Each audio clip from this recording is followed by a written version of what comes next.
ನಮಸ್ಕಾರ ಎಲ್ಲರಿಗೂ welcome to KPSC times. So ನಾವು ಇವತ್ತು ಜೂನ್ 18 ಮತ್ತು 19 related most important one liner current ಅಫೇರ್ಸ್ನ ಡಿಸ್ಕಸ್ ಮಾಡ್ಕೊಳ್ಳೋಣ. ಸೊ ಇವತ್ತು ಸ್ವಲ್ಪ ಎಕ್ಸ್ಟ್ರಾ ಇನ್ಫಾರ್ಮೇಷನು ಕೂಡ ಇರುತ್ತೆ, ಜೊತೆಗೆ ಸ್ವಲ್ಪ ಡೀಟೇಲ್ಸು ಕೂಡ ಹೇಳ್ತಾ ಇರ್ತೀನಿ, ಅದನ್ನು ಕೂಡ ನೋಟ್ ಮಾಡ್ಕೊತಾ ಇರಿ ನೀವು. ಅವು ಕೂಡ ಸ್ವಲ್ಪ ಹೆಲ್ಪ್ಫುಲ್ ಆಗ್ತಾ ಇರುತ್ತೆ ನಿಮಗೆ ಎಸ್ಸೆ ರೈಟಿಂಗಲ್ಲಿ, ಆನ್ಸರ್ ರೈಟಿಂಗಲ್ಲಿ ಎಲ್ಲದನ್ನೂ ಕೂಡ. ಸೊ ನಿಮಗೆ ಇವುಗಳ PDFs ಬೇಕಾಗಿದ್ದರೆ ಈ ನಂಬರ್ಗೆ ನೀವು ವಾಟ್ಸಪ್ ಮಾಡಿ, ನಮ್ಮ ವಾಟ್ಸಪ್ ಗ್ರೂಪು ಕೂಡ ಜಾಯ್ನ್ ಆಗಿರ್ಬೋದು. ಫಸ್ಟ್ ಒಂದು ನೋಡ್ಕೊಳ್ಳೋಣ.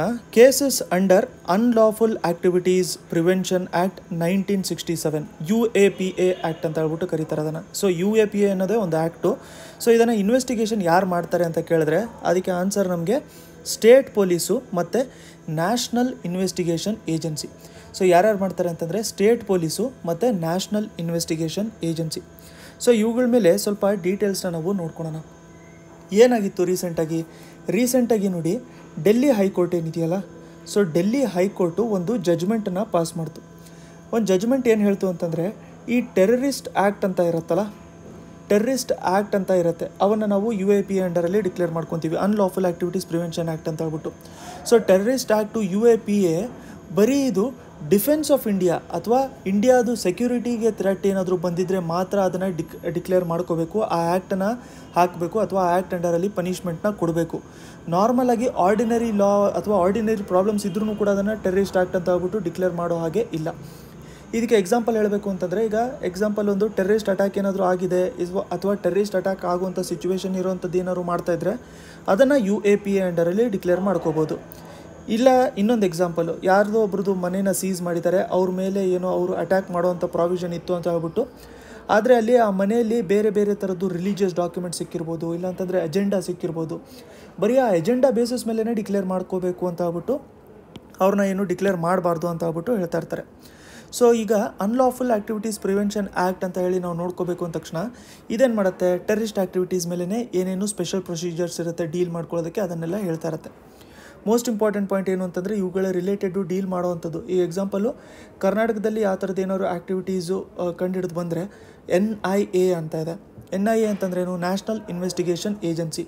ಸೊ ಇದು ನಮಗೆ 2008 ಏನು ಟೆರರಿಸ್ಟ್ ಅಟ್ಯಾಕ್ ಆಗಿತ್ತಲ್ಲ, ಇಲ್ಲಿ ಮುಂಬೈ ಅಟ್ಯಾಕ್ ಏನಾಗಿತ್ತಲ್ಲ, ಆ ಬ್ಯಾಕ್ಗ್ರೌಂಡಲ್ಲಿ NIA ಅಂತ ಹೇಳ್ಬಿಟ್ಟು ಸೆಟಪ್ ಮಾಡ್ಕೊಂಡಿದ್ರು. ಈ ರಿಲೇಟೆಡು ಸೆಂಟ್ರಲ್ ಏಜೆನ್ಸಿ ಇದು ಇನ್ವೆಸ್ಟಿಗೇಟ್ ಮಾಡಬೇಕು ಈ ಥರದ ಅಫೆನ್ಸಸ್ನ, ಇಂಟರ್ನ್ಯಾಷನಲ್ ಟ್ರೀಟೀಸು, ಅಗ್ರಿಮೆಂಟ್ಸು, ಕನ್ವೆನ್ಷನ್ಸು, ಈ ಥರದೆಲ್ಲ ಏನೇನಿರುತ್ತೆ ಅದ್ರ ರಿಲೇಟೆಡ್ ಎಲ್ಲದೂ ಕೂಡ ಇನ್ವೆಸ್ಟಿಗೇಷನ್ ಇವರೇ ಮಾಡಬೇಕು ಅಂತ. ಸೊ ಇವ್ರನ್ನ ಇದು ಫುಲ್ ಆ್ಯಕ್ಟಿವಿಟೀಸ್ ಪ್ರಿವೆನ್ಷನ್ ಆ್ಯಕ್ಟ್ ಅಂಡರಲ್ಲಿ ಇವರು ಕೂಡ ಇನ್ವೆಸ್ಟಿಗೇಷನ್ ಮಾಡ್ತಾರೆ. ಅದ್ರ ಜೊತೆಗೆ ಕರ್ನಾಟಕ ಸ್ಟೇಟ್ ಪೊಲೀಸ್ ಇರ್ತಾರಲ್ಲ, ಅವರು ಅದರಲ್ಲಿ ಇನ್ವಾಲ್ವ್ ಆಗಿರ್ತಾರೆ. ಸೊ ಇವರ ಹೆಲ್ಪು ಕೂಡ ಬೇಕಾಗಿರುತ್ತೆ, ಯಾಕಂತಂದರೆ ಲೋಕಲ್ಲು ಎಲ್ಲ ಡೀಟೇಲ್ಸು ಸ್ಟೇಟ್ ಪೊಲೀಸಿಗೆ ಗೊತ್ತಿರುತ್ತೆ. ನ್ಯಾಷನಲ್ ಇನ್ವೆಸ್ಟಿಗೇಷನ್ ಏಜೆನ್ಸಿ ಮತ್ತು ಸ್ಟೇಟ್ ಪೊಲೀಸು ಕೋಆಪ್ರೇಷನ್ ಅಂಡರಲ್ಲಿ ಈ ಥರದ್ದು ಮಾಡೋವಂಥದ್ದು. ಇನ್ನೊಂದು, ಇದರಲ್ಲಿ ಅಮೆಂಡ್ಮೆಂಟ್ನ ಮಾಡ್ಕೊಂಡಿದ್ರು 2019. ಏನು ಅಮೆಂಡ್ಮೆಂಟ್ನ ಮಾಡ್ಕೊಂಡಿದ್ರು ಅಂತಂದರೆ, ಸೆಂಟ್ರಲ್ ಗೌರ್ಮೆಂಟ್ ಏನಿದೆಯಲ್ಲ, ಸೊ ಈ ಸೆಂಟ್ರಲ್ ಗೌರ್ಮೆಂಟು ಯಾವುದು ಅದಕ್ಕೆ ಅನಿಸಿರೋಂಥ ಆರ್ಗನೈಸೇಷನ್ನ ಅಥವಾ ಇಂಡಿವಿಜುವಲ್ಸ್ನ ಅನಿಸಿರೋದು ಅಂತಂದರೆ ಅದು ಅಲೇಜ್ ಇರುತ್ತೆ. ಅದು ಅಂತಂದರೆ ಈಗ ಒಂದು ಆರ್ಗನೈಸೇಷನ್ ಏನಾದರೂ ಒಂದು ಟೆರರಿಸ್ಟ್ ಆ್ಯಕ್ಟಿವಿಟೀಸ್ ಕ್ಯಾರಿ ಔಟ್ ಮಾಡ್ತಾಯಿದೆ ಅಂತಂದರೆ ಸೆಂಟ್ರಲ್ ಗೌರ್ಮೆಂಟ್ ಅವ್ರನ್ನ ಡಿಕ್ಲೇರ್ ಮಾಡ್ಬಿಡ್ಬೋದು, ಇವರೊಂದು ಟೆರರಿಸ್ಟ್ ಆರ್ಗನೈಸೇಷನು ಅಥವಾ ಟೆರರಿಸ್ಟ್ ಇಂಡಿವಿಜುವಲ್ಲು ಅಂತ ಹೇಳ್ಬಿಟ್ಟು ಡಿಕ್ಲೇರ್ ಮಾಡ್ಕೋಬೋದು ಅಂತ ಹೇಳ್ಬಿಟ್ಟು ನಮಗೆ 2019 ಅಮೆಂಡ್ಮೆಂಟ್ನ ಮಾಡ್ಕೊಂಡಿದ್ರು. ಇದು ಇಂಪಾರ್ಟೆಂಟ್ ಆಗಿರುತ್ತೆ. ಅನ್ಲಾಫುಲ್ ಆ್ಯಕ್ಟಿವಿಟೀಸ್ ಪ್ರಿವೆನ್ಷನ್ ಆ್ಯಕ್ಟು ನೋಡ್ಕೊಂಡಿರಿ. ನೆಕ್ಸ್ಟು ನಮಗೆ United Nations convention on laws of seas, UNCLOS ಅಂತ ಹೇಳ್ಬಿಟ್ಟು ಕರಿತೀವಿ.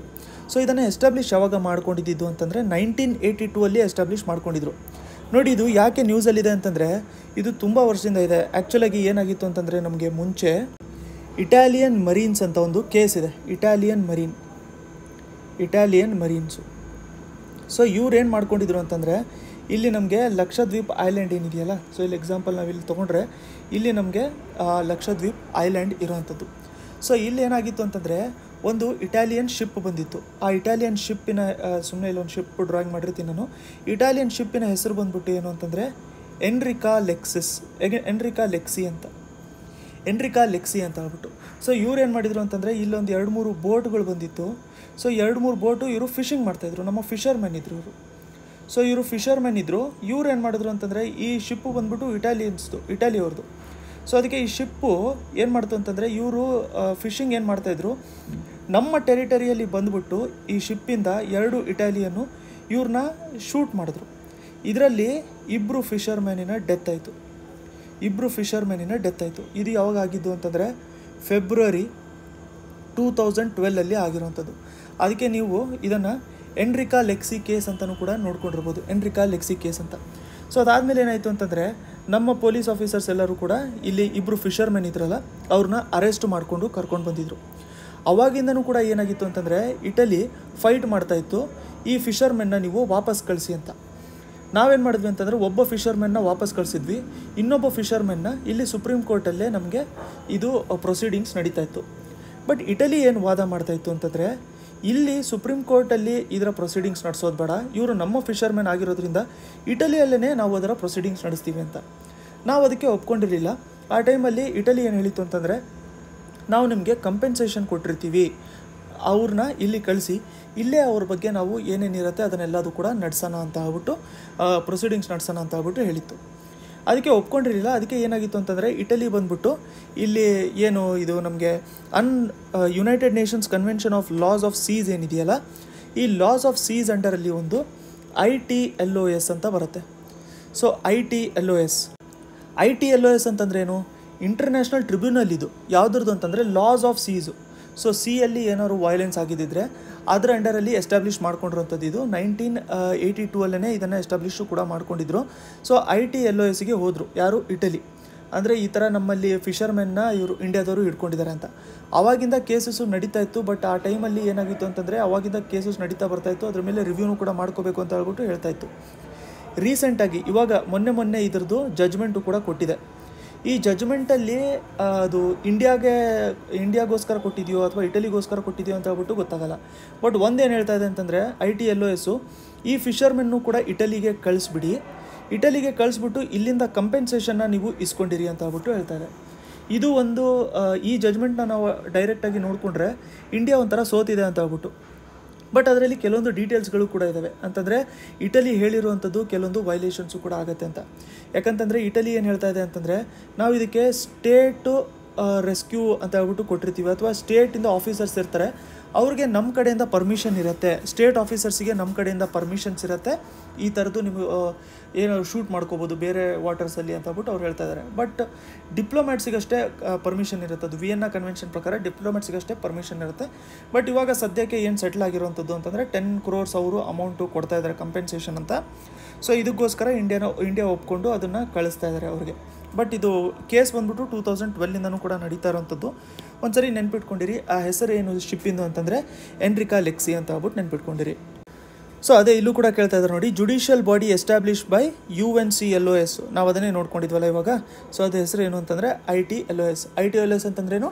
International Tribunal for laws of seas ಅಂತ ಹೇಳ್ಬಿಟ್ಟು ನೋಡ್ಕೊಂಡಿರಿ. ನೆಕ್ಸ್ಟ್ ಒಂದು ಹೈ ಸ್ಪೀಡ್ ಮತ್ತು ಹೈ ಕೆಪಾಸಿಟಿ ಇರುವಂಥ ರೈಲ್ವೆ ಕಾರಿಡೋರು. ಇದನ್ನು ಬರೀ ಗೂಡ್ಸು ಮತ್ತು ಕಮೋಡಿಟಿನ ಟ್ರಾನ್ಸ್ಪೋರ್ಟ್ ಮಾಡ್ಕೊಳ್ಳೋದಕ್ಕೆ ಯೂಸ್ ಮಾಡ್ಕೊತಾ ಇರ್ತೀವಿ. ಅದನ್ನು DFC ಅಂತ ಹೇಳ್ಬಿಟ್ಟು ಕರಿತೀವಿ. DFC ಅಂತಂದ್ರೇನು? ಡೆಡಿಕೇಟೆಡ್ ಫ್ರೈಟ್ ಕಾರಿಡೋರ್ ಅಂತ ಹೇಳ್ಬಿಟ್ಟು. DFC ಅಂತಂದರೆ ಏನಾಗಿರುತ್ತೆ? ಡೆಡಿಕೇಟೆಡ್ ಫ್ರೈಟ್ ಕಾರಿಡೋರ್ ಅಂತ ಆಗಿರುತ್ತೆ. ಸೊ ಫ್ರೈಟ್ ಅಂತಂದ್ರೇ ಮೀನಿಂಗು ನಮಗೆ ಗೂಡ್ಸ್ ಅಂತ ಹೇಳ್ಬಿಟ್ಟು ಆಗಿರುತ್ತೆ, ಗೂಡ್ಸು ಅಥವಾ ಕಮೋಡಿಟೀಸು ಅಂತ ಹೇಳ್ಬಿಟ್ಟು. ಸೊ ಇದೇನಿದೆ ಅಂತಂದರೆ ನಮ್ಮ ಹತ್ರ 2 ಡೆಡಿಕೇಟೆಡ್ ಫ್ರೈಟ್ ಕಾರಿಡೋರ್ ಇದೆ. ಇವಾಗ ಎಕ್ಸಾಂಪಲ್ ನಾವು ಇದನ್ನು ಈ ಥರ ತೊಗೊಳೋಣ. ಒಂದು ಬಂದ್ಬಿಟ್ಟು ನಮಗೆ ವೆಸ್ಟರ್ನ್ ಡೆಡಿಕೇಟೆಡ್ ಫ್ರೈಟ್ ಕಾರಿಡೋರ್, ಇನ್ನೊಂದು ಬಂದ್ಬಿಟ್ಟು ನಮಗೆ ಈಸ್ಟರ್ನ್ ಡೆಡಿಕೇಟೆಡ್ ಫ್ರೈಟ್ ಕಾರಿಡೋರ್ ಅಂತ. So western dedicated freight corridor ಎಲ್ಲಿಂದ ಇಲ್ಲಿ ಹೋಗುತ್ತೆ ಅಂತಂದರೆ, ಇಲ್ಲಿ ಎಕ್ಸಾಂಪಲ್ ಇಲ್ಲಿ UP ಇದೆ ಅಂತ ಹೇಳ್ಬಿಟ್ಟು ಅನ್ಕೊಳ್ಳೋಣ, ಉತ್ತರ ಪ್ರದೇಶ. ಸೊ ಇಲ್ಲಿ ಉತ್ತರ ಪ್ರದೇಶದಿಂದ ಹಿಡಿದ್ಬಿಟ್ಟು ನಮಗೆ ಇಲ್ಲಿ ಮುಂಬೈ ಇದೆಯಲ್ಲ, ನವಿ ಮುಂಬೈ. ಸೊ ಇಲ್ಲಿ ಮುಂಬೈ ಇದೆ ಅಲ್ಲ, ಸೊ ಅಲ್ಲಿ ಮುಂಬೈಯಲ್ಲಿ ಜವಾಹರ್ಲಾಲ್ ನೆಹರು ಪೋರ್ಟ್ ಏನಿದೆ ಅಲ್ಲಿವರೆಗೂ ಹೋಗುತ್ತೆ. ಅದಾದಮೇಲೆ ನಾವು ಈಸ್ಟರ್ನ್ ಫ್ರೈಟ್ ಕಾರಿಡೋರ್ ಅನ್ಕೋಬೇಕು ಅಂತಂದರೆ ಇಲ್ಲಿ ವೆಸ್ಟ್ ಬೆಂಗಾಲ್ ಇದೆಯಲ್ಲ, ಸೊ ವೆಸ್ಟ್ ಬೆಂಗಾಲಿಂದ ಇಲ್ಲಿ ಪಂಜಾಬ್ವರೆಗೂ ಲುಧಿಯಾನ ಇದೆ ಪಂಜಾಬಲ್ಲಿ, ಇಲ್ಲಿವರೆಗೂ ಹೋಗುತ್ತೆ. ಸೊ ನೋಡಿ, ಇದು ಫ್ರೈಟ್ ಅಂತಂದ್ರೇ ನಮಗೆ ಗೂಡ್ಸ್ ಆ್ಯಂಡ್ ಕಮೋಡಿಟೀಸ್ ಆಗಿರುತ್ತೆ. ರೀಸೆಂಟಾಗಿ ಮಿಲಿಟ್ರಿ ಟ್ರೈನು ಒಂದು ಸಕ್ಸಸ್ಫುಲ್ ಟ್ರಯಲ್ನು ಕೂಡ ಕಂಡಕ್ಟ್ ಮಾಡ್ಕೊಂಡಿದೆ. ಸೊ ಇವಾಗ ರೀಸೆಂಟಾಗಿ ಮಿಲಿಟ್ರಿ ಟ್ರೈನು ಅಂತಂದರೆ ಮಿಲಿಟ್ರಿ ಇಕ್ವಿಪ್ಮೆಂಟ್ಸು, ಮಿಲಿಟ್ರಿ ಶಿಪ್ಸು, ಟ್ಯಾಂಕ್ಸು ಅವೆಲ್ಲದನ್ನೂ ಕೂಡ ಟ್ರಾನ್ಸ್ಪೋರ್ಟ್ ಮಾಡ್ಕೊಳ್ಳೋದಕ್ಕೋಸ್ಕರ ಅಂತ ಹೇಳ್ಬಿಟ್ಟು ನೋಡ್ಕೊಂಡಿದ್ದಾರೆ. ಇನ್ನೊಂದು ಪಾಯಿಂಟ್ ಏನು ಅಂತಂದರೆ, ಈ ಡೆಡಿಕೇಟೆಡ್ ಫ್ರೈಟ್ ಕಾರಿಡೋರ್ ನೋಡ್ಕೊಳ್ಳೋದಕ್ಕೋಸ್ಕರ ನಮಗೆ dedicated freight corridor corporation of India limited ಅಂತ ಬರುತ್ತೆ. ಇವ್ರು ಅದನ್ನು ನೋಡ್ಕೊತಾ ಇರ್ತಾರೆ. ಇದೊಂದು special purpose vehicle ministry of railways ಅಂಡರಲ್ಲೇ ಬರುತ್ತೆ. ಈ ಡೆಡಿಕೇಟೆಡ್ ಫ್ರೈಟ್ ಕಾರಿಡೋರಿನ ಡೆವಲಪ್ಮೆಂಟ್ಗೋಸ್ಕರ ಇದು ಇರುತ್ತೆ. ಸೊ ನೀವು ಏನು ನೆನ್ಪಿಟ್ಕೊಂಡಿರಬೇಕು ಅಂತಂದರೆ, ವೆಸ್ಟರ್ನ್ ಡೆಡಿಕೇಟೆಡ್ ಫ್ರೈಟ್ ಕಾರಿಡೋರ್ ಎಲ್ಲಿಂದ ಎಲ್ಲಿ ಹೋಗುತ್ತೆ, ಈಸ್ಟರ್ನ್ ಡೆಡಿಕೇಟೆಡ್ ಫ್ರೈಟ್ ಕಾರಿಡೋರ್ ಎಲ್ಲಿಂದ ಎಲ್ಲಿ ಹೋಗುತ್ತೆ ಅಂತ ನೋಡ್ಕೊಂಡಿರಬೇಕು. ಈಸ್ಟರ್ನ್ ಅಂತಂದರೆ ಈಸ್ಟಿಂದ ಸ್ಟಾರ್ಟ್ ಆಗುತ್ತೆ, ನಾರ್ತ್ ಈಸ್ಟಲ್ಲಿ ಬರಲ್ಲ ಇದು. ಎಕ್ಸಾಮಲ್ಲಿ ಕನ್ಫ್ಯೂಸ್ ಆಗೋಂಥ ಚಾನ್ಸಸ್ ಇರುತ್ತೆ. ಅದಕ್ಕೋಸ್ಕರ ಇದನ್ನು ಡಯಾಗ್ರಾಮ್ ಮಾಡಿದ್ದೆ. ಇದನ್ನೊಂದು ನೆನ್ಪಿಟ್ಕೊಂಡಿರಿ. ರೀಸೆಂಟಾಗಿ ಮಿಲಿಟ್ರಿನೂ ಕೂಡ ಇದರಲ್ಲಿ ಚೆಕ್ ಮಾಡ್ಕೊಂಡಿದ್ದಾರೆ ಅಂತ ಹೇಳ್ಬಿಟ್ಟು ಹೇಳಿದ್ರು. ಅದಕ್ಕೋಸ್ಕರ ನ್ಯೂಸಲ್ಲಿತ್ತಿದ್ದು. ನೆಕ್ಸ್ಟು ನಮಗೆ ಗ್ಲೋಬಲ್ ಲಿವೇಬಿಲಿಟಿ ಇಂಡೆಕ್ಸ್. ಗ್ಲೋಬಲ್ ಲಿವೇಬಿಲಿಟಿ ಇಂಡೆಕ್ಸು ಇದನ್ನು ಯಾರು ರಿಲೀಸ್ ಮಾಡ್ತಾರೆ ಅಂತ ಕೇಳಿದ್ರೆ ಎಕನಾಮಿಸ್ಟ್ ಇಂಟೆಲಿಜೆನ್ಸ್ ಯೂನಿಟ್. ನೋಡಿ, ಇನ್ನೊಂದು ನಮಗೆ ಡೆಮೋಕ್ರಸಿ ಇಂಡೆಕ್ಸ್ ಅಂತಲೂ ಬರುತ್ತೆ. ಅದನ್ನು ಕೂಡ ನಮಗೆ ಎಕನಾಮಿಸ್ಟ್ ಇಂಟೆಲಿಜೆನ್ಸ್ ಯೂನಿಟೇ ರಿಲೀಸ್ ಮಾಡೋದು. ಟೋಟಲಾಗಿ ಇವರು ರ್ಯಾಂಕ್ ಮಾಡ್ತಾರೆ ಸಿಟೀಸ್ನ. 140 ಸಿಟಿಗಳನ್ನ ರ್ಯಾಂಕ್ ಮಾಡಿರ್ತಾರೆ. ಯಾವ ಸಿಟಿಯಲ್ಲಿ ಉಳ್ಕೊಳ್ಳೋದಕ್ಕೆ ಚೆನ್ನಾಗಿರುತ್ತೆ, ಕ್ವಾಲಿಟಿ ಆಫ್ ಲೈಫ್ ಯಾವುದು ಎಲ್ಲಿ ಚೆನ್ನಾಗಿದೆ, ಅದಾದಮೇಲೆ ಅಲ್ಲಿ ಇಂಡಿವಿಜುವಲ್ಸಿಗೆ ಚಾಲೆಂಜಸ್ ಏನೇನು ಬರುತ್ತೆ, ಅವರ ಲೈಫ್ ಸ್ಟೈಲ್ ಯಾವ ಥರ ಇದೆ ಅಂತ ಹೇಳ್ಬಿಟ್ಟು 140 ಸಿಟೀಸ್ನ ಇವರು ಗ್ಲೋಬಲಿ ಮ್ಯಾಪ್ ಮಾಡ್ಕೊಂಡಿರ್ತಾರೆ. ಅದರ ಬೇಸಿಸ್ ಮೇಲೆ ಇದು ಪ್ರೊವೈಡ್ ಮಾಡೋವಂಥದ್ದು ಏನು ಅಂತಂದರೆ ಗ್ಲೋಬಲ್ ಲಿವೇಬಿಲಿಟಿ ಇಂಡೆಕ್ಸ್. ನೆಕ್ಸ್ಟು ಕೆಲವೊಂದು ಪಾಯಿಂಟ್ಸ್ ನಮಗೆ ಕರ್ನಾಟಕಕ್ಕೆ ತುಂಬ ಇಂಪಾರ್ಟೆಂಟ್ ಆಗುವಂಥದ್ದು. ಇದರಲ್ಲಿ 2-3 ಪಾಯಿಂಟ್ಸ್ನ ನಾವು ನೋಡ್ಕೊಂಡಿರೋಣ. ನಿಮಗೆ ಡೀಟೇಲ್ಸು ಗೊತ್ತಾಗುತ್ತೆ. ಈಗ ಫಸ್ಟ್ ನಾವು ನೋಡ್ಕೋಬೇಕು ಅಂತಂದರೆ ಹಿಂದಿನ ದೇವನಗಿರಿ ಸ್ಕ್ರಿಪ್ಟಲ್ಲಿ ಏನು ಬರಿತೀವಲ್ಲ ಅದನ್ನು ಅಫಿಷಿಯಲ್ ಲ್ಯಾಂಗ್ವೇಜ್ ಅಂತ ಹೇಳ್ಬಿಟ್ಟು ಕರಿತೀವಿ. ನ್ಯಾಷನಲ್ ಲ್ಯಾಂಗ್ವೇಜ್ ಅಲ್ಲ, ಅಫಿಷಿಯಲ್ ಲ್ಯಾಂಗ್ವೇಜ್ ಅಂತ ಹೇಳ್ಬಿಟ್ಟು ಕರಿತೀವಿ ಯೂನಿಯನ್ನಲ್ಲಿ. ಇದನ್ನು ಆರ್ಟಿಕಲ್ 343 ಸಬ್ ಕ್ಲಾಸ್ 1 ಅಂಡರಲ್ಲಿ ಮೆನ್ಷನ್ ಮಾಡಿರ್ತಾರೆ. ಆರ್ಟಿಕಲ್ 343 1 ಅಂಡರಲ್ಲಿ ಇದನ್ನು ಮೆನ್ಷನ್ ಮಾಡಿಕೊಂಡಿರ್ತಾರೆ. ಏನು ಅಂತಂದರೆ ಅಫಿಷಿಯಲ್ ಲ್ಯಾಂಗ್ವೇಜ್ ಆಗಿರುತ್ತೆ ಹಿಂದಿನ ಅಂತ. ಸೊ ಅಫಿಷಿಯಲ್ ಲ್ಯಾಂಗ್ವೇಜ್ ಅಂತಂದರೆ ಏನಾಗಿರುತ್ತೆ? ಅಫಿಷಿಯಲ್ ಲ್ಯಾಂಗ್ವೇಜಸ್ ಅಂತಂದರೆ ಇವಾಗ ಪಾರ್ಲಿಮೆಂಟಲ್ಲಿ, ಅಸೆಂಬ್ಲೀಸ್ಗಳಲ್ಲಿ ಇಲ್ಲೆಲ್ಲದೂ ಕೂಡ ನಮಗೆ ಕಮ್ಯುನಿಕೇಟ್ ಮಾಡ್ಕೊಳ್ಳೋದಕ್ಕೆ ಒಂದು ಕಾಮನ್ ಲ್ಯಾಂಗ್ವೇಜ್ ಬೇಕು. ಅದಕ್ಕೆ ಇವ್ರೇನು ಮಾಡಿದ್ದಾರೆ ಅಂತಂದರೆ ಹಿಂದಿ ಮತ್ತು ಇಂಗ್ಲೀಷ್ನ ಅಫಿಷಿಯಲ್ ಲ್ಯಾಂಗ್ವೇಜಸ್ ಅಂತ ಹೇಳ್ಬಿಟ್ಟು ಇಟ್ಟಿದ್ದಾರೆ. ನ್ಯಾಷನಲ್ ಲ್ಯಾಂಗ್ವೇಜ್ ಅಲ್ಲ, ಅಫಿಷಿಯಲ್ ಲ್ಯಾಂಗ್ವೇಜ್.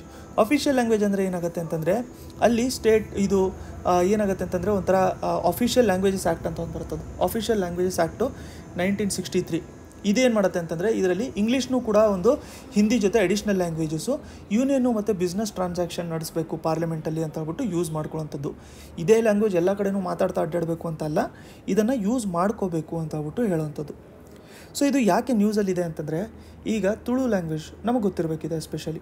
ಯಾಕೆಂತಂದರೆ ಈಗ ನಾವೇನಾದ್ರು ಕರ್ನಾಟಕ ಅಂತ ಹೇಳ್ಬಿಟ್ಟು ಇಲ್ಲಿ ಎಕ್ಸಾಂಪಲ್ ತೊಗೊಂಡ್ರೆ ನಾವಿಲ್ಲಿ ಕೋಸ್ಟ್ ರೀಜನ್ ಏನಿದೆಯಲ್ಲ, ಸೊ ಇಲ್ಲಿ ಕೋಸ್ಟಲ್ ರೀಜನಲ್ಲಿ ನಮಗೆ ಯಾವುದಾದ್ರು ಬರುತ್ತೆ ಅಂತಂದರೆ ಎಸ್ಪೆಷಲಿ ನಮಗೆ ಇಲ್ಲಿ ದಕ್ಷಿಣ ಕನ್ನಡ ಮತ್ತು ಉಡುಪಿ ಡಿಸ್ಟ್ರಿಕ್ಟ್.